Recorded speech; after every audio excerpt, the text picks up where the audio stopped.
absolute talent I am joined by today is someone who has been a very huge well-wisher for my career and I think my life generally. She's someone who is the embodiment of resilience and has grace and superlative talent. That is none other than Manisha Koirala joining us on filmeshilmy.com. So Manisha, thank you so much for joining us. It's always such an honor and pleasure to have you. Thank you, Anuj, and it's a pleasure to be on your show, talking to you, and been like talking for gazillion years. Absolutely. Well, look, Mallikajaan is an absolute sheer force to be reckoned with.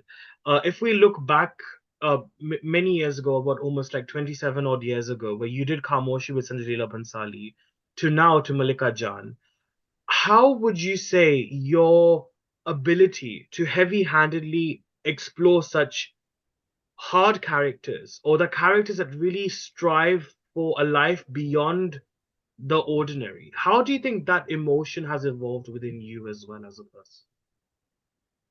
Not sure I could have done it or handle it well when I was younger.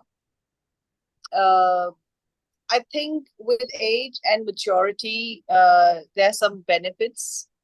With life's experience, you see life slightly more in a more acceptance of many shades, and not necessarily it can be put in a box of good and bad. Um, so I feel a lot of my life's experiences taught me uh, and enriched me, so that I whenever I'm given a kind of a complex character to play, probably I play them better now than I would have done when I was in my 20s. Sure. I can definitely vouch and say that this is honestly your most grey character ever, and the most complex one yet as well.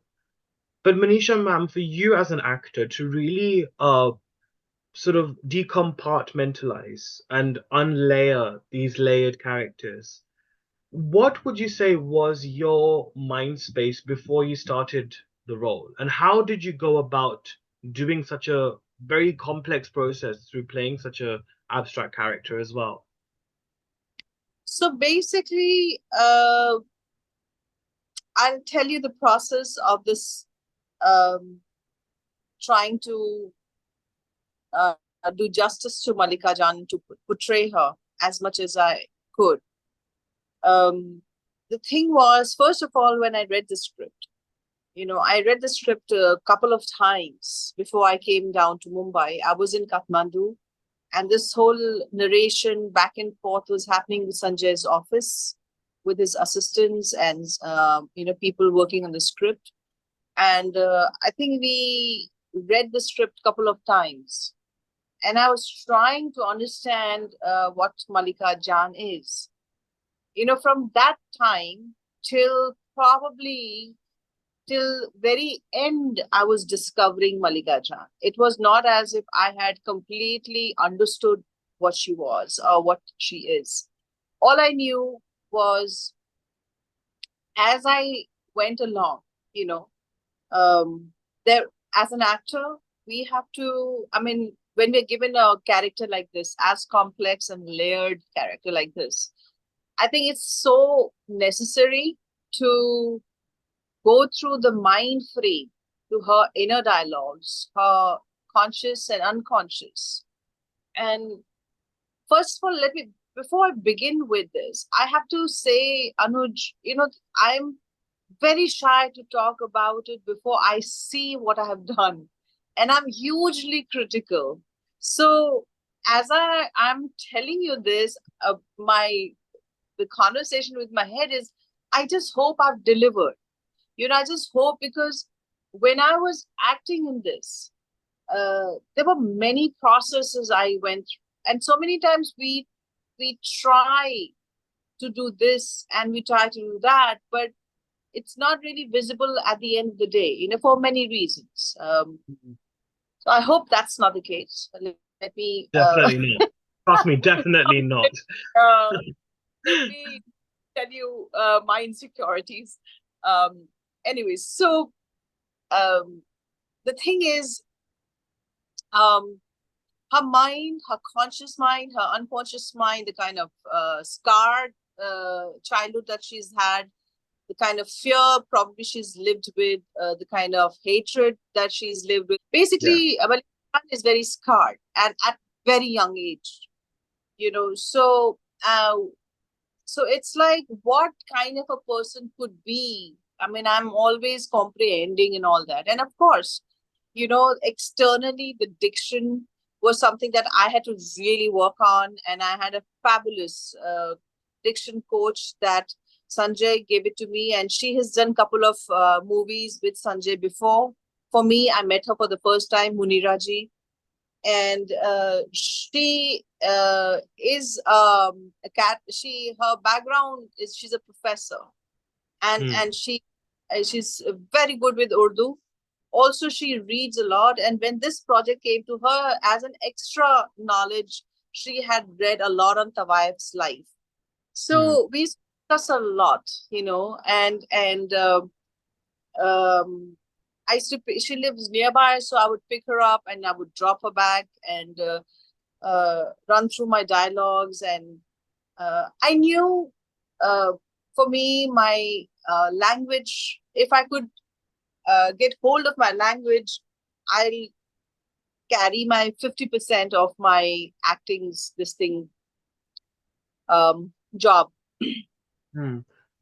Physical elements like costumes and jewelry and whatever was completely it's Sanjay's. He minutely looks into the color schemes, the whole thing, and everything. He's already done research, and his team has already done research, and I just have to follow the instruction. And obviously, he's always open to suggestions. And I would say, Sanjay, can I wear this? He said, okay, go ahead. So the jewelry, the makeup, the costume, but I had to get it okay by him because we all love his sense of aesthetics. Nobody Yeah. else can match. So, so I basically would always this thing and about her gait and her posture also. A lot of time, I have to say this. I'm a bit slouchy. I'm a bit lazy. I'm a bit tomboyish. I don't. I've never really. I'm not very particular about things. Of course, if the situation arises, I do all that. But my personal space, I'm very casual human being. Mm. So I needed to imbibe that huzur's, she's sits erect and she the way she moves, she'll move slowly, not cuts it or there is a certain way that her hands and her neck and her body and her backbone is and that's how my mother and my grandmother who have been a classical dancers and Mm.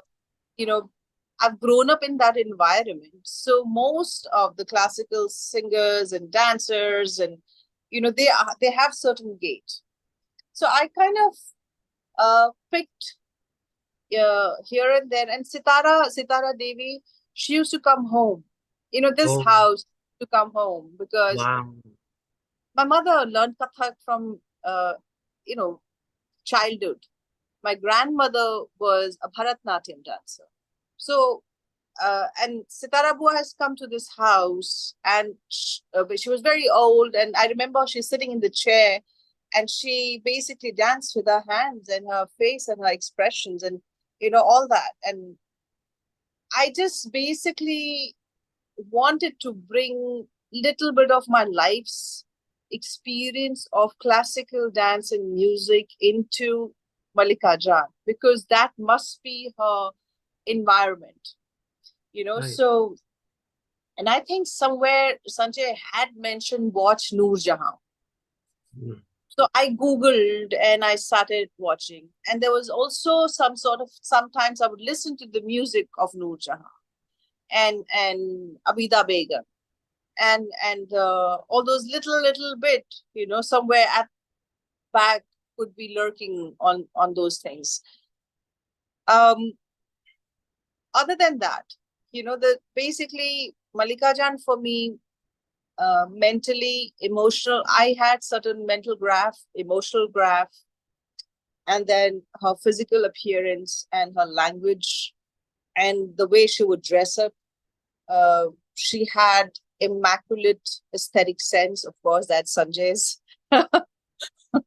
So everything, I just prepared all I could prepare mentally, physically. But then at the end of the day, Hmm. it's Sanjay Bhansali who decides whether my nukta is too much, whether I don't need to be, I need to have a normalcy in my language rather than pure Urdu, you know, because I was going too much into that. So he corrected me. He said, okay, just remove that because it sounds, I'm not making a documentary. People should be able to relate to it. So that's so minutely he watches you, every nukta, every expression, every word, everything. So at the end of the day, it's his call.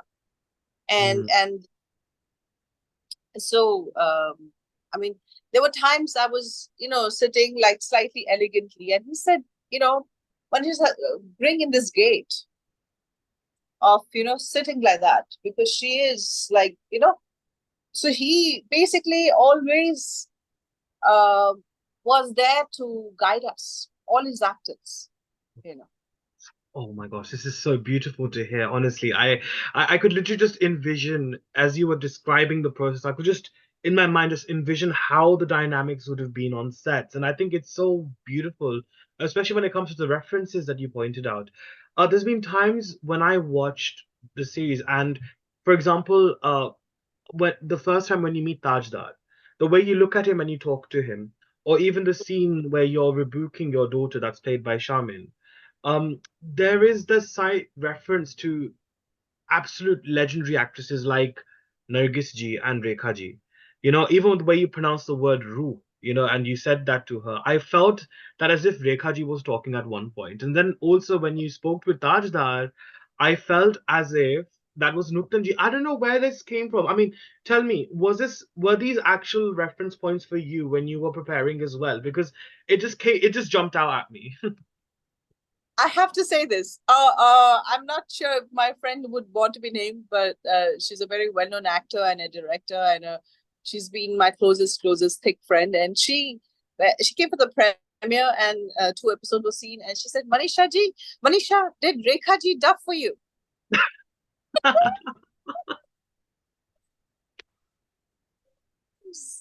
And so I was so thrilled because Rekha ji speaks perfect Urdu. Her diction is immaculate, and her voice is beautiful. So if I even came like remotely close to her voice, No, it was honestly, I felt it. No, I genuinely felt it. And I'm not just saying it just to flatter you, by the way. I'm just saying as I felt as a viewer. I mean, I think the from your first entry, we just knew that you understood the assignment and how.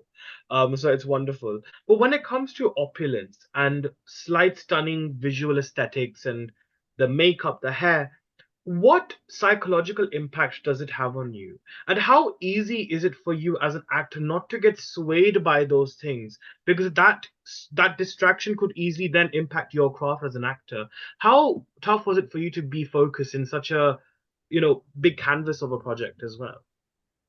it helps performing because instead of distracting or taking away from you, it helps you to navigate your character. The thing is, it's so important for an actor to get used to.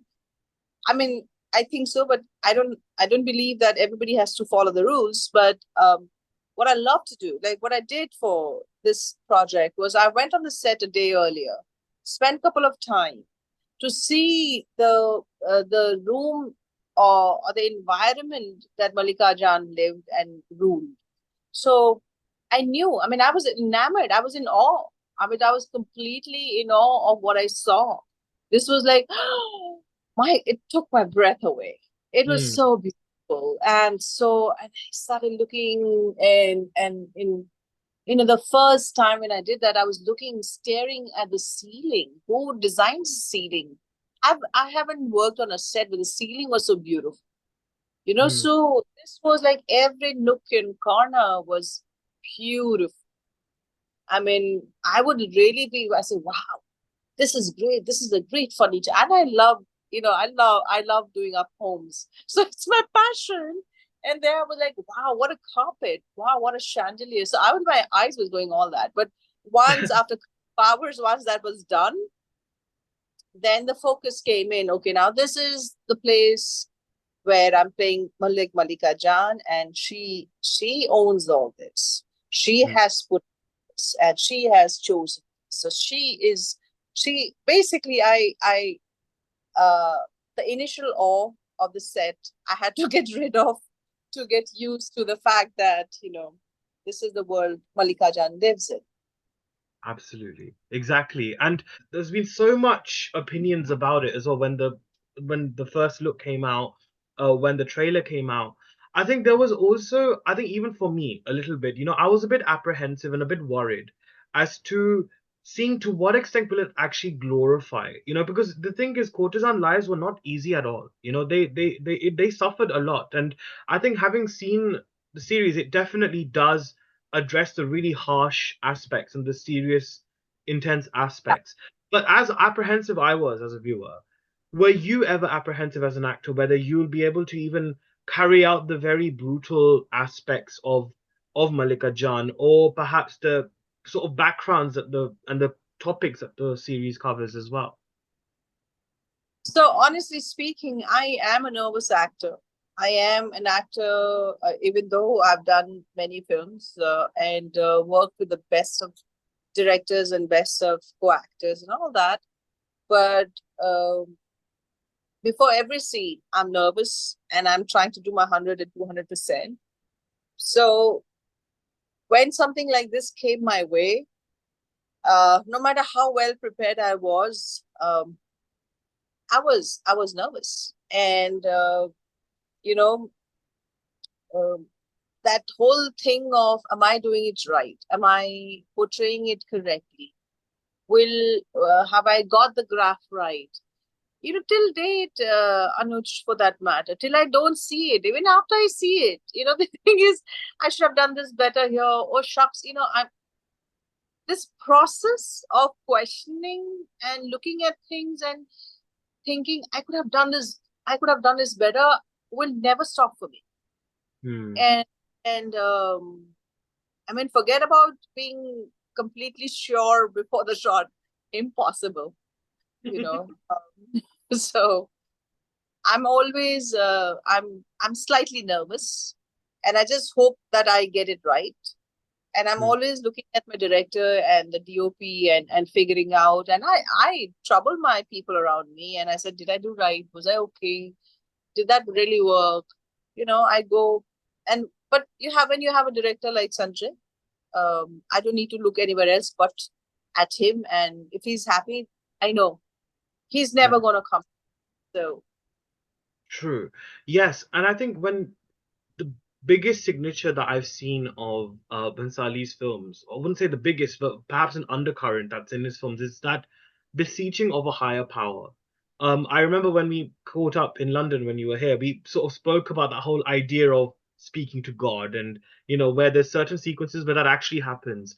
The references of courts in all his films are very pivotal in showcasing the mindscape of the characters. Here with Malika Jan, there's a very important scene here as well, which really talks about how her mind space is in that certain time. I mean, there's a few dance portions as well where I've seen where you're dancing and you're always looking up, even if it is in a very trance-like state. It's almost that magic realism that I saw you kind of bring into Meghna in Dil Se. I saw that kind of seeping in. Now, I don't know if this was conscious or unconscious or what it was, but I think when it comes to that sort of higher power, beseeching that higher power, do you feel that also has mirrored conversations which you've had in your life with God and the Almighty as well? basically, um In our personal life, we are not so melodramatic. We are not so dramatic. In our lives, I have to say that I may talk to my divine. I may pray and I may cry. But it's very in a corner.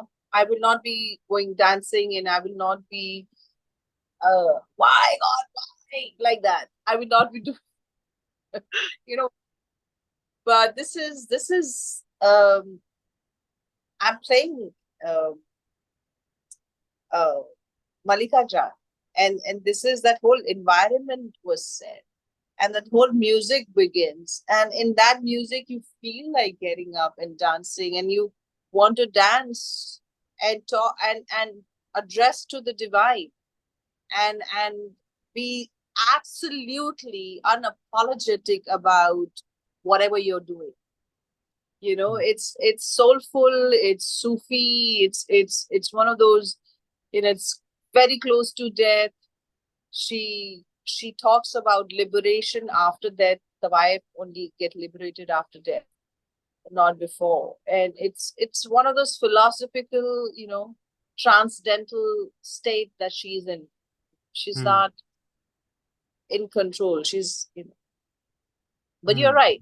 It's almost, I guess, in Dil Se, when we do a satrangi, it talks about death, seven exactly. stages of when there's, all that. Probably you felt it because of that, but I guess that's the beauty with Sanjay. It's like, it was just a scene where Richa dies. You Mm, know, uh, in one hand, she talks, she does does not. I mean, I looked at Sanjay and said, "My God, you're making me do that." he, he said, "Yes, that's Mallikajaan." And she doesn't forget to take away the diamond ring from Richa's hand. Okay, she takes she takes the ring. At the same time, her heart is broken because she raised Richa as a kid since she was 6 year old, and then mm. she this trance. You know. Oh, it was so beautiful. And I think again, I'm not just trying to draw parallels with your previous works just for the sake of it, but it's just interesting how it's all worked out as well. Because I mean, I was reading about the courtesans and the contribution they had, like especially in the case of Aziz and Bai, who really, I think it was during the 1857 Indian Revolution, where she actually used to house revolutionaries and used to get secrets of the British and then leak it to the revolutionaries so they can free India of the British tyranny at that point in time. I was very moved by that. And I just think it's so poetic how you and Sanjay Leela Bhansali actually met and knew each other from 1942 A Love Story, where he was, I believe, the writer of the film at that point, which again had that whole sense of freedom for India. There was that whole sense of patriotism that was very subtly addressed here. And again, even here, it's very much anti-colonial in its approach as well, Heera Mandi, which I really loved. Honestly, seeing it was very, very wonderful to see that. So I think for you, when it comes to highlighting that sort of a strand as well, because I mean I know for 1942 A Love Story, it was mostly from a romantic sort of angle, but here there was more about power, and it was more about women standing together despite the politics that might differentiate them. For you to really showcase these contrasting emotions, what really helped you with that as well, especially when it comes to the whole patriotic angle? Okay, so I have to say that I absolutely resonate with the freedom fighting movement.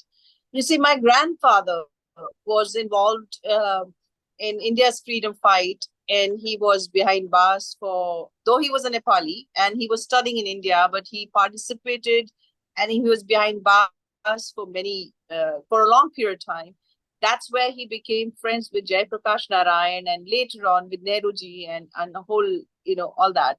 And so he basically, I have grown up listening my grandfather's story, Hmm. and so somewhere there is an affinity towards the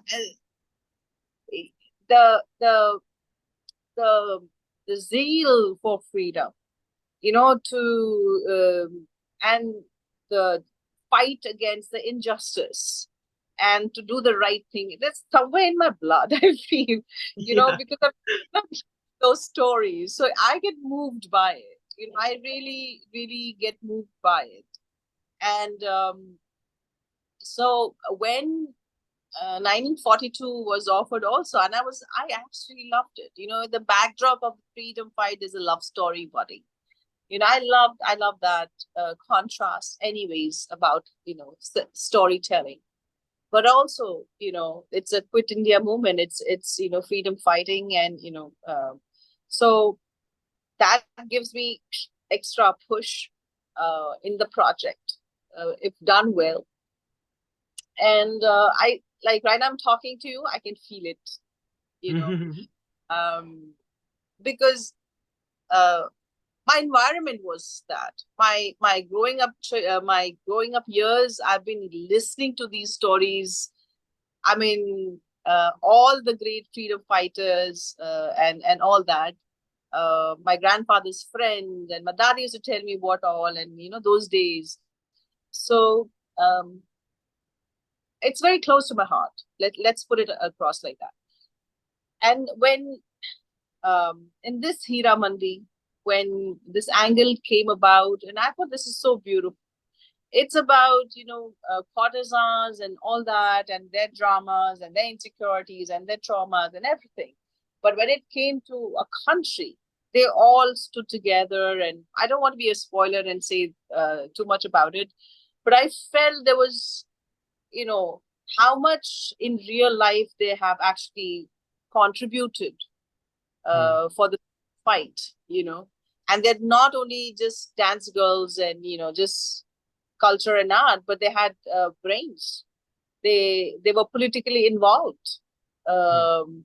maybe in a different shape, in a different way, but they were, and they were responsible citizen of their nation, and they contributed to that, and they were not weak. They had. So I think that aspect is beautiful, and trust Sanjay to bring about these truth, about the so-called untouchable people, what do you call it? Uh, Trust Sanjay to Unassuming. Yeah. write about humanity and respectability which they deserve. You Yes. see, Yes. I love that Absolutely. about storytelling and the stories that he picks up.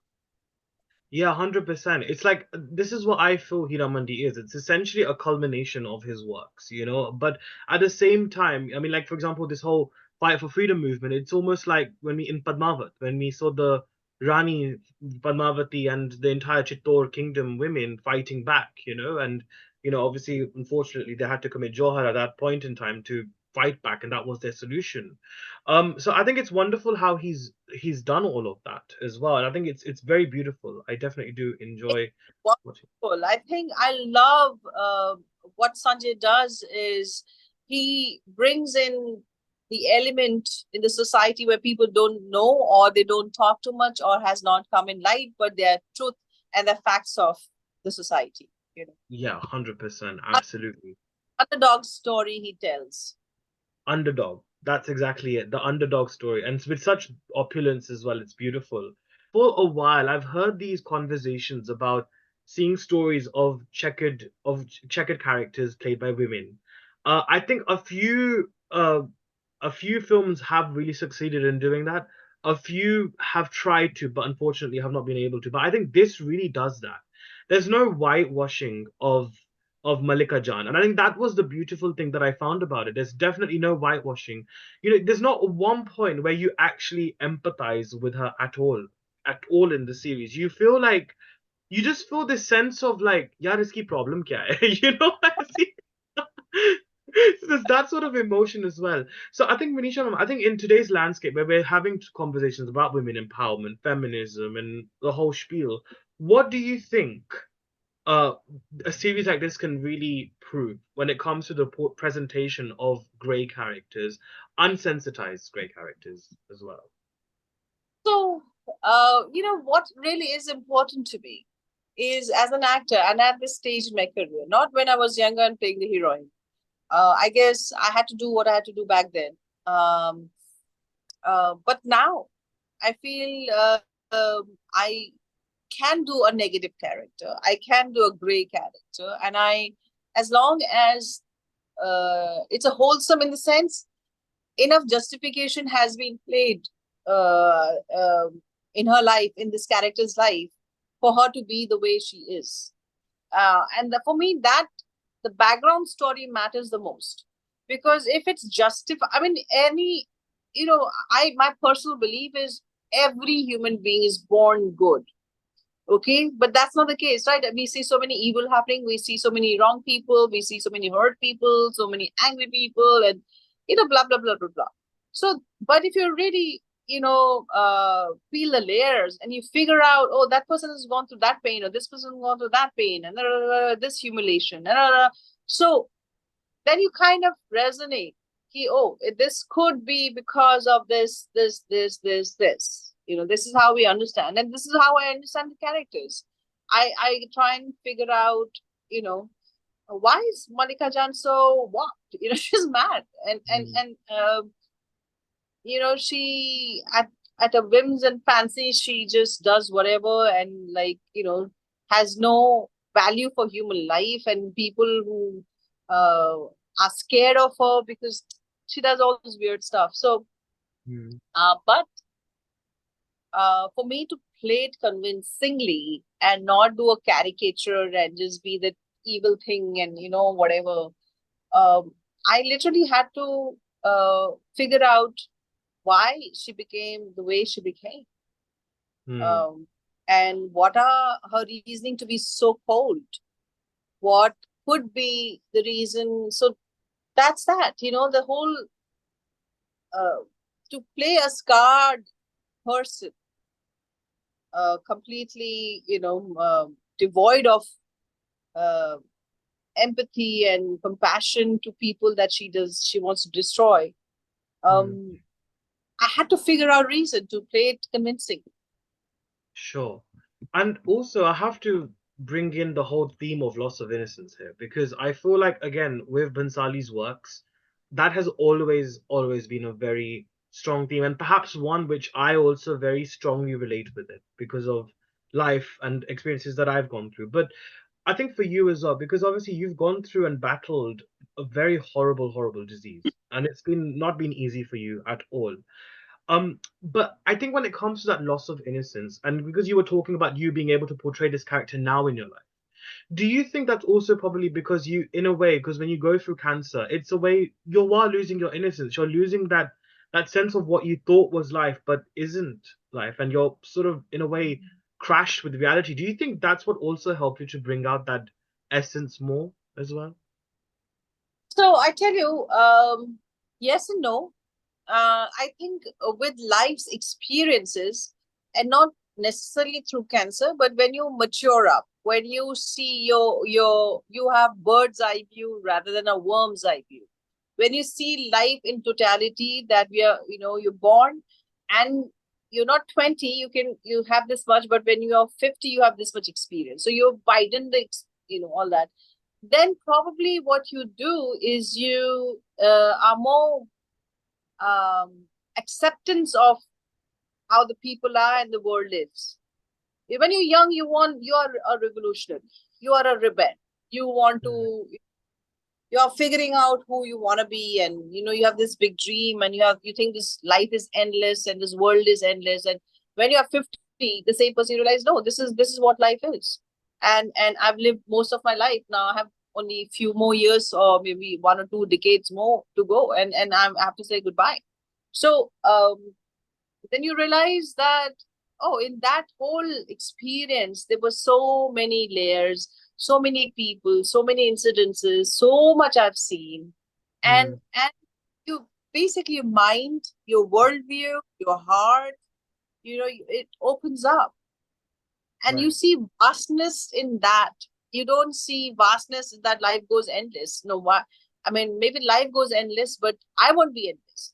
I'm very much aware of my mortality. I'm very much aware that I'm going to die soon, or you know, meaning couple of years, a couple of decades, or whatever. It's So quantified. Yeah. It's like uh, when you there is a deep way of understanding and looking at life happens. And then the preciousness of every moment, preciousness of every people, every situation, comes. Because that's what happened when I was thinking of I was going to die. I started looking at life and I said, my God, this life was beautiful. And why was I not really enjoying it? Why was I not really having a blast? So, all Mm. that. Anyways, so going through pain, going through trauma, going through anxiety. Definitely, if I can bring all that element in my character, I think we artists, we do that a lot. Mm. We kind of take a little bit of our experience and then modify it a bit to suit, and then we pour it um, in different forms. An actor does it in acting, and a writer does in writing. Filmmaker does it in filmmaking. It's always some sort of inspiration or the pain that is a trigger for us to move forward. I have Mhm. to tell you something, Anuj. While I was writing this book, Healed, I Yeah. also I had a lot of what do you call um, internal conversations and stuff like that. And in that I realized that my I poured my heart out in painful scenes, and to create drama I was actually creating drama in my personal space. Mm. And in Healed I've written that I put a full stop to that. I said I'm an actor, so my job is to act, not necessarily I need to bring it from my life onto the screen.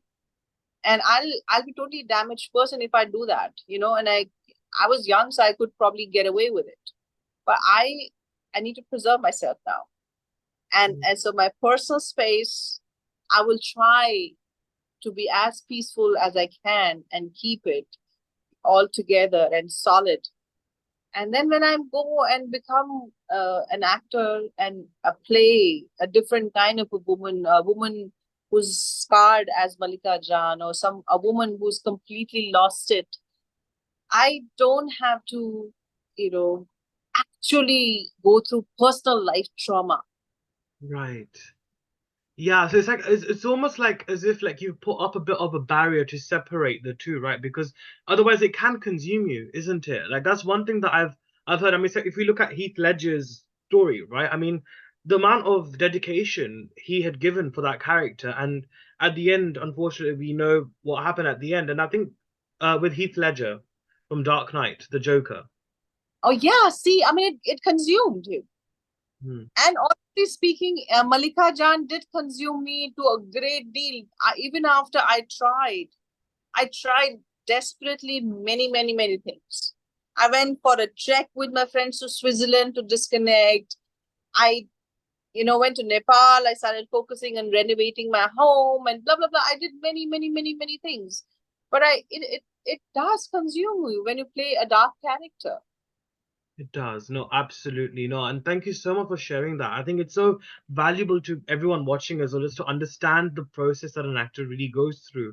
Manisha, I think one thing that I've always said to you is that what I really entices me the most about you, and I'm sure a lot of people have said this, is that you have a very distinct feel about you as an artist. Uh, for me personally, what separates that distinction is that there is a sense of mystery and enigma that you exude. As well, you have this look that's also very graceful, that's almost very innocent at the same time. It's such a complex sort of an image that I think actresses during the 90s, obviously Bollywood had its own ways of casting their heroines, right? Do you think a lot of the roles you rejected, or maybe not gotten, was due to the fact that you had this unconventional feel in the first place as well? I was unconventional person. Let's put it like that. I was I was a rebel. I was a mufat, always putting my foot in my mouth. And so it was.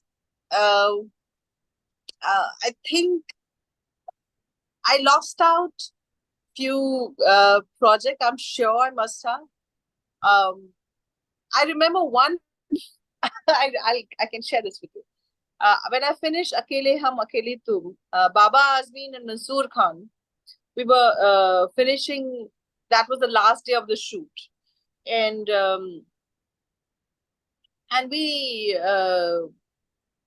they were like after the pack up and all, I had taken out my makeup from my makeup room. I was leaving. I was going in the car, and they were sitting, and he called me and said, "I want to ask you, Manisha, something." I said, "Yeah, tell me." He said, "You know why there's such rubbish things about you? You know, people talk that you're unprofessional, that you don't come on time, and that you're moody, and you cancel shoots, and XYZ." Okay, and not a single day you've done something like that. My reply was, good that uh, those people talked and you had such a bad impression about me. Now your experience is better, right? Because you were expecting me to be a worse person, but I turned out to be just fine. So wasn't that good? I I went through all that, and I think it's fine. It's absolutely fine. We all are not perfect individuals. We all have to go through our ups and downs. I was kiddish. I was childish also. I must have done mistakes also.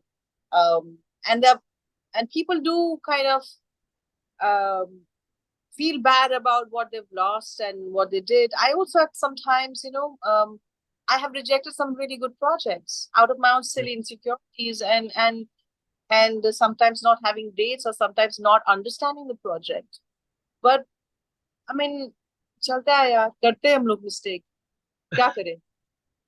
Mistake as हाँ, as a popular Ranbir Kapoor song goes, यही उम्र है कर ले गलती से mistake. So I think honestly, there's literally no age to make a mistake, and I think that's what really makes us human as well. But I think you're also at this age now where I feel like a lot of your contemporaries, right, and even actresses who joined after you, there's that whole talab, as they say, there's that whole yearning to do roles which are beyond unconventional, which are beyond conventions, and I think there's this whole sense of wanting to again move on with the times as well. So again, for you, I mean, you are someone who have always been ahead of your time, I would like to say, because I think even a film I like was Lad. lucky. I was lucky. Right. So, but again, I mean, sure, I'm sure luck definitely does play a big part, but that also is your perhaps your manifestation, right, of sorts, that really also does, sort of coincide with that. But for you at this juncture, because I know Mallikajaan has consumed you completely, and it's been very difficult for you to rub off. But how has it really kind of made you introspect on the sort of work that you'd like to do now? I mean, surely there must be something that still ticks you inside, because I know you're a very greedy actor, which is great, but surely there must be something inside you that really makes you go, nahi, mujhe ye karna hai aur main ye karke dikhaungi. So basically, you know what, Anuj, I pray, and after my cancer, I really wanted to get my health back on track. I wanted to get my career back on track. I did not want to disappoint my fans, people who have loved me, who have loved my work and given me so much of blessings. And, you know, I felt I let them all down when I was doing some bad films and all. So I, Hmm. my introspection time, when I was in the hospital bed, and I was thinking, where all did I do wrong and what all did I do wrong? And I realized, I must honor and do my best in my work, because people have showered me with so much of love, and I must honor that. And me as an artist also is yearning to always grow and become better. When I see a good performance somebody else has done, I just feel so happy, and I feel like clapping, and I think, wow, I wish I could do that level of performance. Till Mhm. date, I'm like that. That means there is a hunger in me now. You talk to anybody, whether older actresses, anyone. I think we all are very hungry to play something different, something other than what we've done before. and Yeah. always and looking out to play something out of the convention, out of something which can challenge us. That's so Mm. important, you know. So, क्या कहते हैं छोटी मुंह बड़ी बात, but I feel when I talk to Rekha ji at times, I talk to her. She's like I mean, I respect her like crazy. What an artist she is, Mm. Mm. and I feel her best is yet to come. You Yeah. see, uh, um, and I'm sure she must be wanting to be in a part where a director will just take her to another level. So um, I think we all.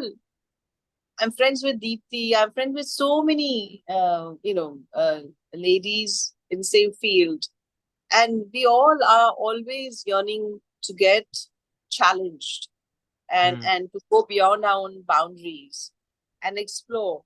So I feel Sanjay, I'm so thankful to Sanjay. I told Sanjay this.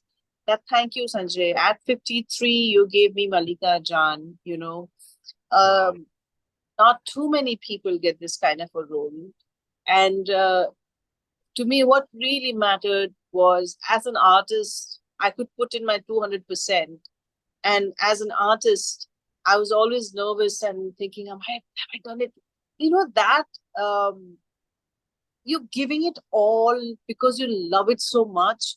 The Mm. joy, the joy of doing that is enough. Mm. The sheer joy of doing a good project for me is, I mean, award आएंगे तो आएंगे अच्छा है, Mm. अच्छी नहीं आए तो भी, for me the sheer joy of working in a good project for me is Exactly. everything, everything. Absolutely. As Harivansh Rai Bachchan says, "Jo man ka ho wo acha, jo man ka na ho wo usse bhi acha." As the really good saying goes. And that's so beautiful. And was That also very ironic as well. 20 years ago, just as a little comment as well, you did a film called Market, and now you've done Heera Mandi. So that itself just goes to show your entire life journey and how it's really been. But I think also, I'm not just saying this because I'm a huge fan of his work, but I think your collaboration with Mani Ratnam, honestly, you've done what, two films with him, right? Two films with him, but yet they're such powerful, powerful roles. I mean, next year, Bombay turns 30 years old, and I think, like me, there are many people out there who are absolutely yearning for you to do a Mani Ratnam film. I'm yearning to do a Mani Ratnam film. I really, really, really want to do his film, and I love him as a filmmaker. He's a phenomenal filmmaker, and I just want to be part of his cinema. I just want to be part of his vision of the storytelling. I love his cinema. Yes, and again, I was going to also, again, not to draw parallels, but the Let's fact that you get that. Yes, let's manifest that. Right, we are manifesting in this interview today that Manisha does a film with Mani Ratnam on this interview today. But just not to draw parallels, though, it's interesting you've worked with both Vidhu Vinod Chopra and you've worked with Mani Ratnam. And I think both of them have the tendency to really bring out human emotions during times of conflict and adversity with a very strong focus on relationships. Again, doing such films like that, because see, now we look at them and revere them as filmmakers. Of course, Vidhu Vinod Chopra had that sort of a recognition. I mean, Mani sir did as well, but now they're on a different legendary levels now. But when you were also very young at that time and working with them, how were you able to gauge that complexities? And perhaps if you could also respond with reference to Bombay as well, since it is celebrating 30 years next year, that would be amazing too. Okay, I'm telling you, my way of working 20, 30 years back was way different than now. Hmm. And I was very instinctive. I was very like impulsive. I would definitely, I've always been a hardworking person. There's no two ways about it. I think anybody, all the actors are very hardworking.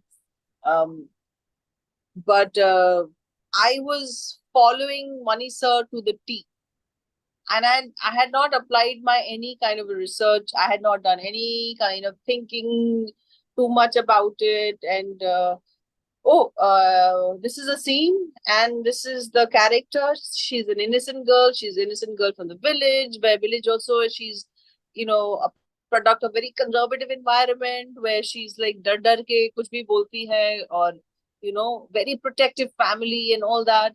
So इतना कुछ करने के बाद I just basically I left it to director.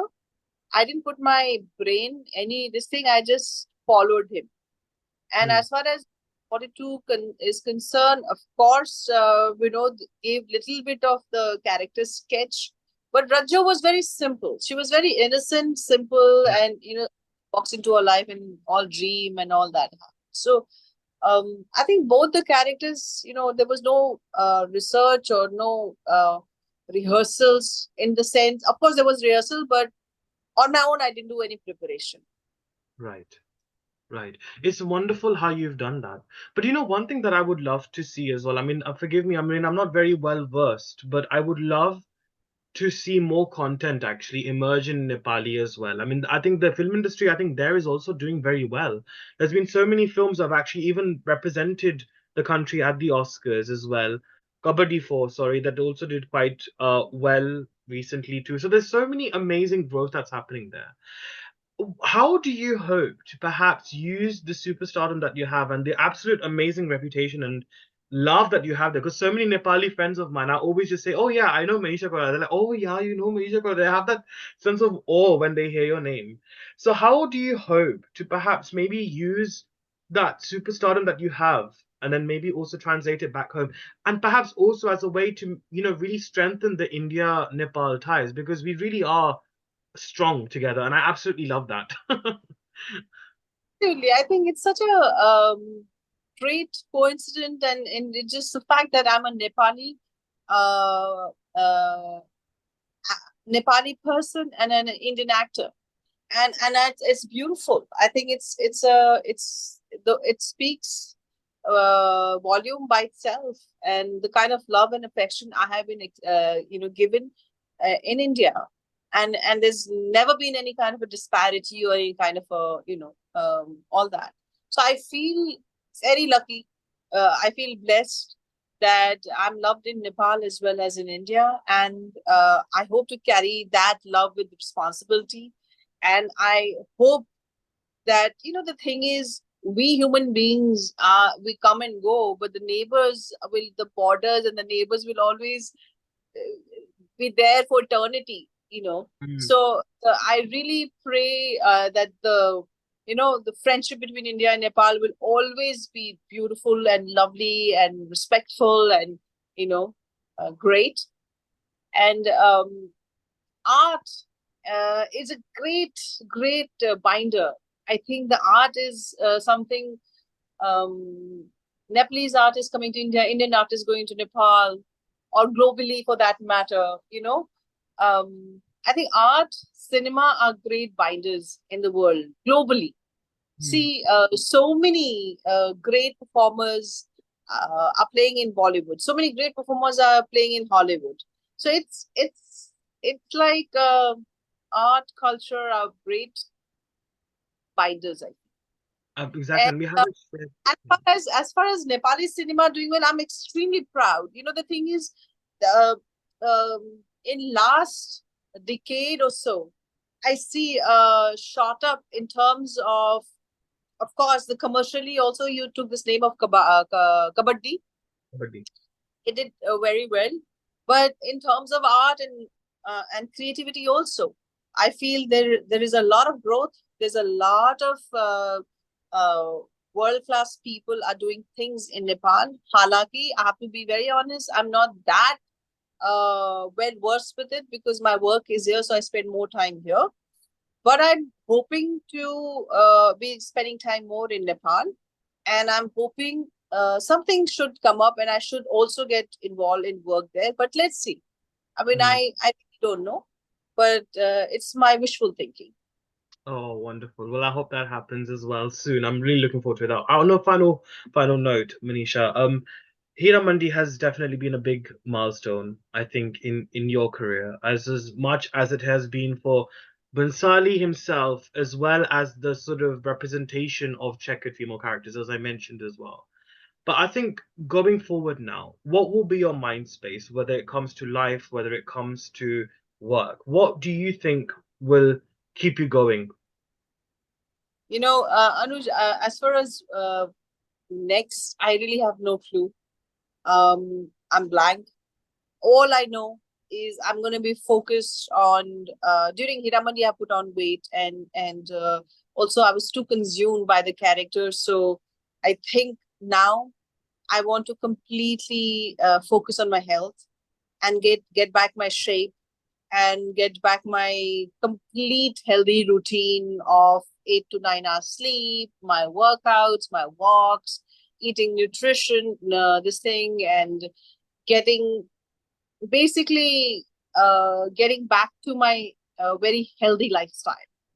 And it's so important when I person like me, my age and my medical history, who gets so uh, gets so consumed in the work, Mm. it does impact me. So I know that I need to disconnect. I know that I need to unwind. I know that I need to distance myself for my health's sake. So I think now focus for me is my health. Hmm. Right. जान है तो जहान है. Jaan hai to jahan hai, but please don't stay away from the silver screen for long because we do love seeing you. I will miss you deeply, actually, if we don't see you for long enough on screen. And that's the beautiful thing about Heeramandi on Netflix is that we can watch it again and again, and we'll still find different layers to Mallikajaan, like how you found and discovered throughout the process. But look, Manisha, ma'am, thank you so much for giving such arguably your most candid interview yet. And honestly, thank you for feeling so confident in me as an interviewer, for really, you know, sharing so much beautiful insights about your life and your career. I think we're so lucky that we have such conversations and such wonderful talents like yourself. So thank you so much for that. Thank you, Anuj. I love you. You're wonderful. You, I And love keep you too. shining. Thank you. And wishing you all the very best for Heeramandi with streams on Netflix. I hope Wonderful. that's the thing. All All right. right. Thank you, Manisha, Okay. ma'am. Thank you. Bye-bye. Bye. Bye.